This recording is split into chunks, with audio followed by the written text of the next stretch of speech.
nag-isip ako. Sabi ko, nung natira kong pera, isusugal ko pa ba ito? Sabi ko, Lord, bigyan mo ako ng sign. Aha. Oh. Kagabi, nung mag-usap kami, may nakausap daw sila dyan sa Tiswan, gumagamit ng 24/7 sa breast cancer. Oo nga. Kasi ang nag-supply sa kanya, yung pamangkin niya, member pala dyan, talaga lang sa nag-abroad din.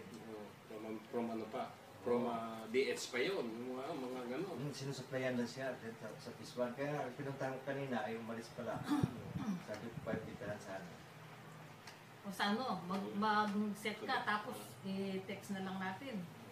Text na lang pala ninyo, sasali ako sa ako. Ikaw manager dyan. Ano tayo? Ako kasi taga Kayong mag-set. entertain. Kayong Ito kasi, uminom na siya ng ano. Ngayon, ang naramdaman niya, ngayon, umano na yung mata niya. Nagbo-blurred dati, nagbo-blurred na. Ngayon, maliwanag na. Tapos yung balat niya nag-smooth. Nag-smooth na. Smooth na talaga yung balat. Tapos yung Gumanda pala. energy niya, hindi na katulad Bagay na ako, lalata dati.